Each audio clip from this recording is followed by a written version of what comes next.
There are calls tonight for the region's smart motorways to be scrapped after the government announced that it was cancelling all future projects.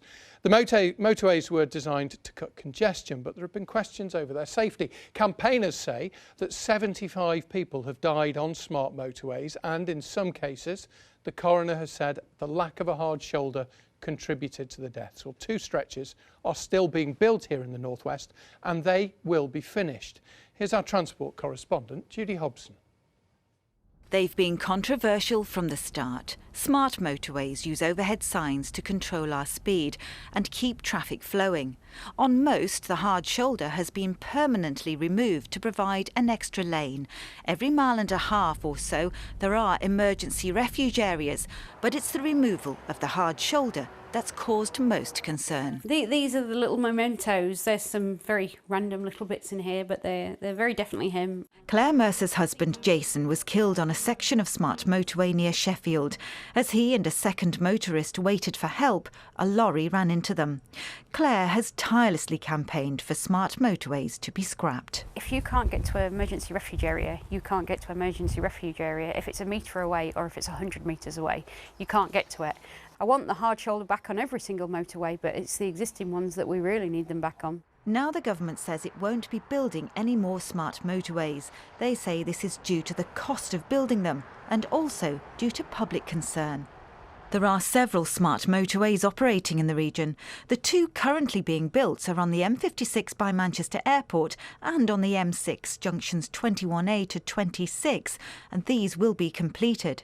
A planned stretch on the M6 between junctions 19 to 21A now won't go ahead. At least 2 are still going to open without the hard shoulder, and I don't understand why. The lane is physically there. Why can't they open with the lane turned off? The government says pausing the construction of future smart motorways will allow them to spend longer monitoring public opinion. But one retired police traffic sergeant said they should concentrate on making motorists feel safe. Just how long do you need before you understand the public do not like smart motorways?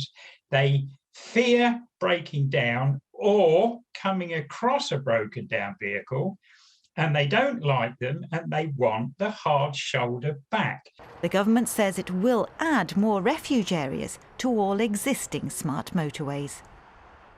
That was Judy Hobson. During our lunchtime news today, Judy and I asked for your views on smart motorways. It's a long time since we had such a response. I have to say hundreds of emails, literally. We would have to replace the one show this evening to have time to read them all out. So sorry we won't get through that many. But for context, we struggled to find a single one which supported smart motorways, certainly in absolute terms. So Judy's here in the studio. Let's give people a flavour of them, Judy. Well, Yvonne, David, Clive, Stephen, Jim and Sheila all said reinstate the hard shoulder. So did Jeff, Carol, Neil, Lisa, Bill, Lorette and John. You're going to hear a lot of names here. Ed, Roy, Kathleen, Gwyn and Chrissy all said the same. Elizabeth, Scott, Maureen, John, Neil, Brian and Michael all say that nothing about the motorways is smart. Hilary, Stephen, Terry, Adrian and Michael all used the words death trap. Gary says it's Russian roulette, while Carolyn, Alison, Robert, Mandy and Joan all say they avoid using them. Yeah, Michael, Peter, Daniel, David, Christopher, Sally and Elizabeth all describe accidents or near misses, and John, who's a former HGV driver, says he's seen lots of them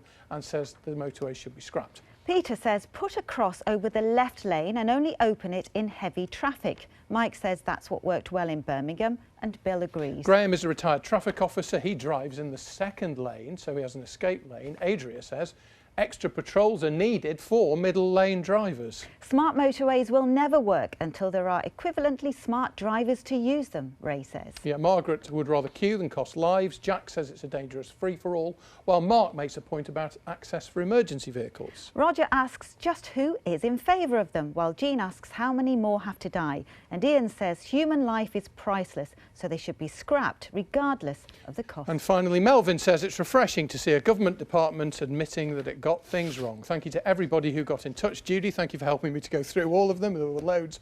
We have squeezed in a record number, but apologies if we didn't mention you. Now, other news tonight. A man who